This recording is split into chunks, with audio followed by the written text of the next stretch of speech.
बिस्मिल्लाहिर्रहमानिर्रहीम।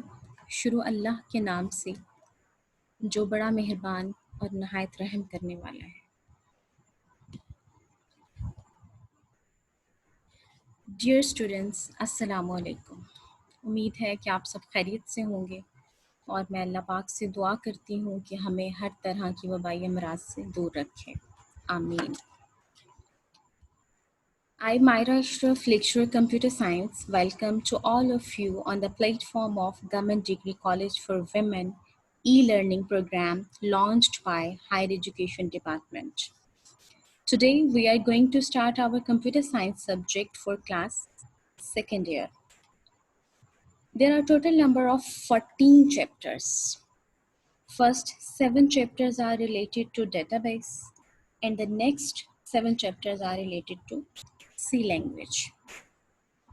First of all, we will start today from database. So our first lecture is databases. Our first chapter is databases.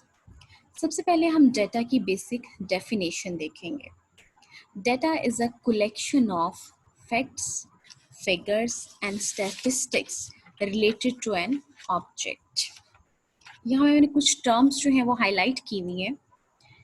Facts क्या होते हैं, figures क्या होते हैं, statistics क्या होती हैं और ऑब्जेक्ट क्या होते हैं. मैं इसको थोड़ा एक्सप्लेन करना चाहूँगी ताकि आप कॉन्सेप्ट को अच्छे से समझ सकें. हमने कहा data is a collection of, हम कलेक्ट कर रहे हैं फैक्ट्स को, हकायक को. हकायक क्या होते हैं? Proved to be true. Figures क्या होती हैं? अमाउंट ऑफ वैल्यू, अरिथमेटिकली कुछ symbols, digits represented as an amount. And statistics क्या है? अदादो शुमार. Forms of mathematical analysis like classification वगैरह.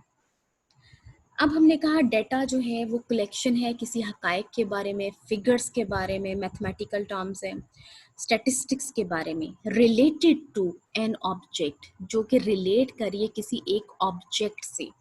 अब ऑब्जेक्ट क्या है? ऑब्जेक्ट जो है, an object can be a person, event or anything about which data is gathered. हमने कहा जिस चीज़ के बारे में डेटा कलेक्ट हो रहा है वो हमारा ऑब्जेक्ट है. अब वो पर्सन भी हो सकता है, लाइक यू स्टूडेंट. एक स्टूडेंट के बारे में डेटा कलेक्ट हो रहा है, ठीक है, तो आप एक ऑब्जेक्ट होंगे. किसी इवेंट के बारे में हो रहा है, लाइक एडमिशन सिस्टम है, उसके बारे में हो रहा है, और किसी चीज़ के बारे में, और टेबल है, चेयर है, उसके बारे में हो रहा है, तो वो चीज़ें हमारी ऑब्जेक्ट कहलाएंगी. Data is a valuable asset for an organisation. किसी भी इदारे के लिए डेटा जो है वो बहुत अहम होता है. हम एक एग्जांपल देखते हैं बैंकिंग की, कि बैंकिंग में जो डेटा है वो कितना वैल्यूएबल है.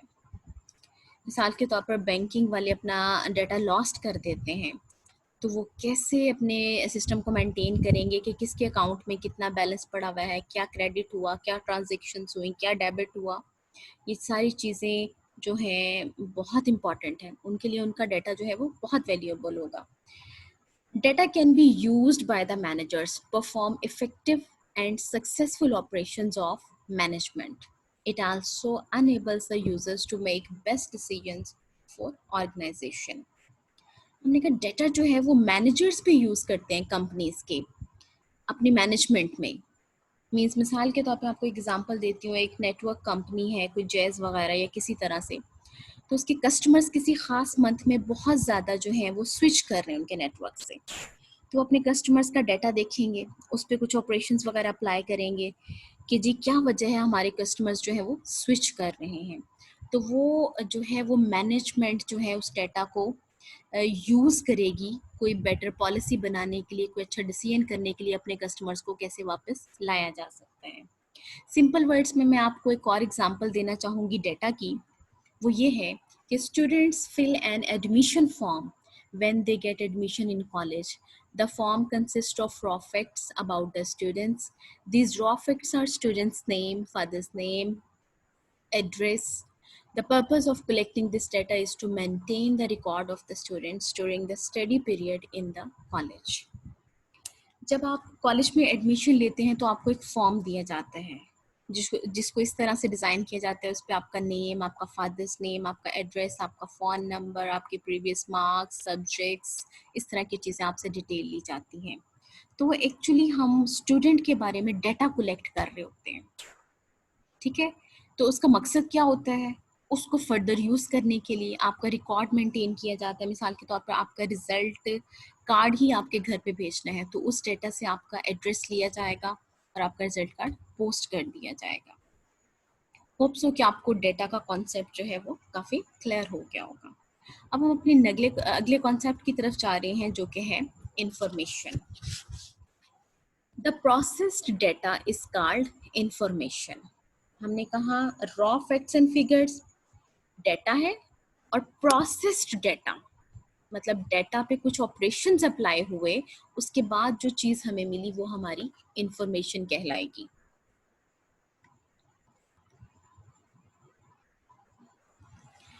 इंफॉर्मेशन इज मीनिंगफुल, यूजफुल और ऑर्गेनाइज्ड। तीन टर्म्स हमने इंफॉर्मेशन के बारे में पढ़ी कि वो मीनिंगफुल होती है, वो यूजफुल होती है और ऑर्गेनाइज्ड होती है। आपको एक एग्जांपल देना चाहूंगी मैं।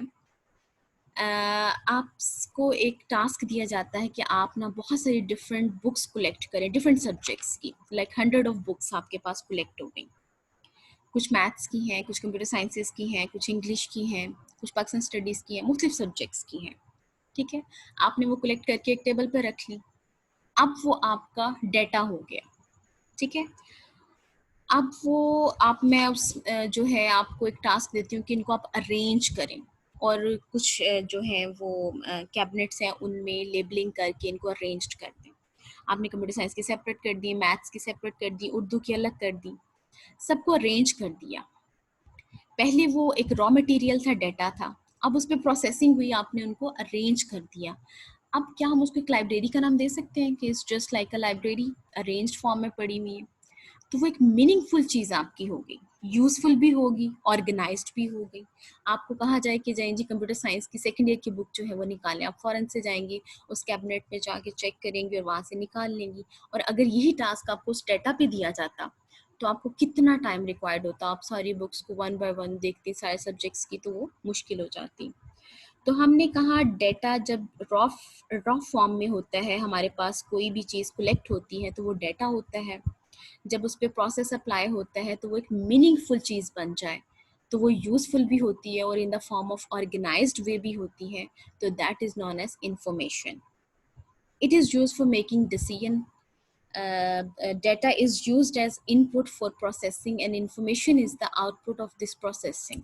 हमने कहा डेटा जो है वो एज अ सोर्स यूज होता है इनपुट के तौर पर, और प्रोसेसिंग होती है उस पर, और जो इंफॉर्मेशन होती है that is also called output. हम एक एग्जांपल देखते हैं इंफॉर्मेशन के बारे में ताकि आपको मजीद कॉन्सेप्ट क्लियर हो जाए। Data collected from census is used to generate different types of information. The government can use it to determine the literacy rate in the country. Government can use the information in important decision making to improve literacy rate. Census होते हैं मर्दमशुमारी। तो हमने कहा कि हमारे पास, आपने देखा होगा कि मर्दमशुमारी में जो है वो डेटा कलेक्ट किया जाता है, लोग आते हैं, डिफरेंट फॉर्म्स होते हैं, वो हमने फिल करने होते हैं। उसमें किस तरह की डिटेल होती है, आपके नेम, आपके कितने फैमिली मेम्बर्स हैं, कितने, उनका एज फैक्टर क्या है, किस एज के हैं, उसके बाद कितने पढ़े लिखे हैं, इस तरह की सारी डिटेल जो है वो ली जाती है। अब उसी डेटा के ऊपर प्रोसेसिंग होती है और उसमें से लिटरेसी रेट निकलता है कि हमारी कंट्री का क्या लेटेस्ट जो है वो लिटरेसी रेट है। डेटा के ऊपर, सेंसस के डेटा के ऊपर प्रोसेसिंग हुई और हमें एक मीनिंगफुल चीज़ मिल गई, लिटरेसी रेट। अब लिटरेसी रेट को फर्दर यूज़ करती है गवर्नमेंट अपनी पॉलिसीज बनाने के लिए। होप सो कि आपको इन्फॉर्मेशन की समझ आ गई होगी। अब ये डायग्राम मैंने इसलिए ऐड किए कि आपको कॉन्सेप्ट समझ आ जाए कि हमारे पास रॉ फैक्ट्स, रॉ फिगर्स जो होते हैं वो डेटा होते हैं, उस पर कुछ प्रोसेसिंग होती है, तो एक मीनिंगफुल चीज़ जो हमारे पास आ जाती है वो होती है इंफॉर्मेशन। ये पूरा एक साइकिल होता है। इंफॉर्मेशन कैसे बनती है, डेटा कलेक्ट होता है, इनपुट होती है, प्रोसेसिंग होती है और इंफॉर्मेशन आ जाती है। हमने जो है ये 2 टर्म्स तो बहुत डीपली जो है वो डिस्कस कर ली हैं, डेटा भी और इंफॉर्मेशन भी। अब जो प्रोसेसिंग है, उसको मैं थोड़ा-सा डिस्कस करना चाहूँगी आपके साथ मज़ीद डिटेल में, उसको देखते हैं। प्रोसेसिंग क्या होती है? Manipulation of data to get required objective. Processing क्या है कि मैनिपुलेशन करना। मैनिपुलेशन क्या होती है? मैनिपुलेशन कैन बी डेटा को ऐड करना, डेटा को सब्ट्रैक्ट करना, मल्टीप्लाई करना, जो है वो कैटेगराइज करना, सॉर्ट करना, ये सारी चीज़ें हमारी मैनिपुलेशन में आती हैं कि डेटा के ऊपर कुछ ऐसे अमल किए जाते हैं कि हमें एक मीनिंगफुल चीज़ मिल जाती है जो हमारे ऑब्जेक्टिव्स हैं। डेटा एक्टिविटीज़ देखते हैं जो डेटा प्रोसेसिंग में अप्लाई होती हैं। वो 3 एक्टिविटीज़ हैं: डेटा कैप्चरिंग, डेटा मैनिपुलेशन और मैनेजिंग आउटपुट रिजल्ट्स। सबसे पहले हम देखते हैं कि डेटा कैप्चरिंग क्या है। कैप्चरिंग वर्ड आपको बता रहा है कैप्चर करना, रिकॉर्ड करना, लेना, गेट करना। हमने कहा process of recording the data in some form. Data को रिकॉर्ड करना किसी फॉर्म में, that is known as data capturing. That can be in the form of text, that can be in the form of video, that can be in the form of audio. Data capture हो गया। उसके बाद next क्या होता है? Data की manipulation होती है। मैनिपुलेशन में हमारे पास फर्दर 4 कैटेगरीज आती हैं: क्लासीफाई करना, सॉर्ट करना, कैलकुलेट करना और समराइज करना। सबसे पहले हम देखेंगे क्लासिफिकेशन को कि क्लासीफाई क्या होता है। A process of organizing data into classes or groups is called classifying. For example, आपके कॉलेज के स्टूडेंट्स को 2 ग्रुप्स में क्लासीफाई कर दिया जाए, ये आर्ट स्टूडेंट्स हैं और ये साइंसेस वाले हैं। तो हमने क्या किया? हमने क्लासिफिकेशन की। दूसरी चीज़ क्या है? सॉर्ट करना डेटा को, वो भी मैनिपुलेशन में आता है। डेटा को सॉर्ट किया जा सकता है न्यूमेरिकली, अल्फ़ाबेटिकली, उसको अरेंज करना एक ऑर्गेनाइज्ड वे में, लॉजिकली, सीक्वेंस के साथ।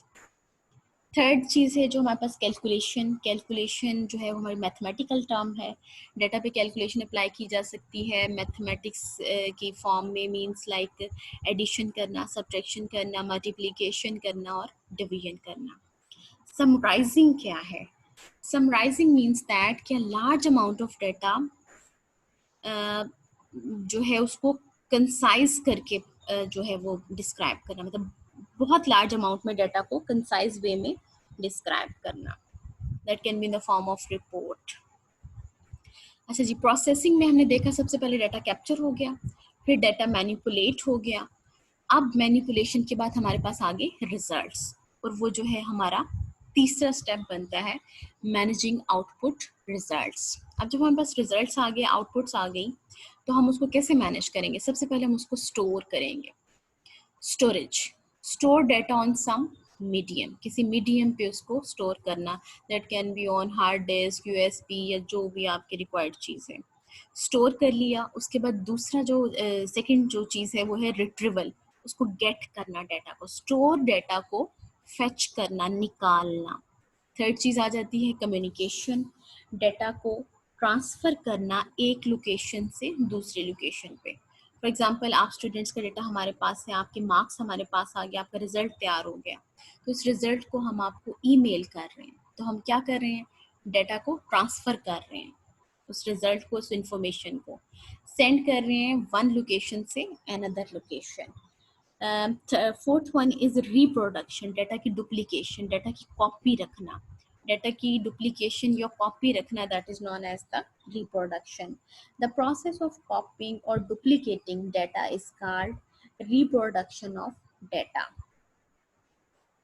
ये हम रिप्रोडक्शन क्यों करते हैं? एक्चुअली इसकी डिफरेंट रीजंस हो सकती हैं। इसमें ये भी हो सकता है कि हमारे पास नंबर ऑफ यूजर्स ज़्यादा है, उतनी कॉपीज हमें डाटा की चाहिए हो सकती हैं। ओके, आज का हमारा लेक्चर यहीं पे ख़त्म होता है। हम इस लेक्चर को थोड़ा सा समराइज़ कर लेते हैं। हमने आज इसमें 3 जो है वो टर्म्स पढ़ी, एक डेटा, एक इंफॉर्मेशन और एक प्रोसेसिंग। थोड़ा सा समराइज़ करती हूँ ताकि आप अपने कॉन्सेप्ट को मज़ीद क्लियर कर सकें। हमने कहा डेटा क्या होता है। इजी वर्ड्स में मैं आपको बताऊं कि ये एक रॉ फैक्ट्स होते हैं जो प्रोसेस्ड नहीं होते, मीनिंगफुल नहीं होते, ज़्यादा यूज़फुल भी नहीं होते। ये कलेक्शन होती है फैक्ट्स की, फिगर्स की और स्टैटिस्टिक्स की रिलेटेड टू एन ऑब्जेक्ट। फिर उस डेटा के ऊपर प्रोसेसिंग अप्लाई होती है और एक मीनिंगफुल चीज़ हमारे पास आ जाती है और जो कि कहलाती है इंफॉर्मेशन और आउटपुट। प्रोसेसिंग क्या होती है? प्रोसेसिंग में हमारे पास जो थी वो 3 चीज़ें आ गई थी, डाटा को कैप्चर करना, डाटा को मैनिपुलेट करना और मैनेज करना उसके रिजल्ट्स को। डियर स्टूडेंट्स, आई होप कि आप जो है वो कॉन्सेप्ट को अच्छे से समझ गए होंगे। फर्दर आपकी कोई क्यूरीज है इस लेक्चर से रिलेटेड तो आप अपने टाइम टेबल के मुताबिक जो है अपने व्हाट्सएप ग्रुप में अपनी क्यूरीज शेयर कर सकते हैं। I will try my level best to answer all of you.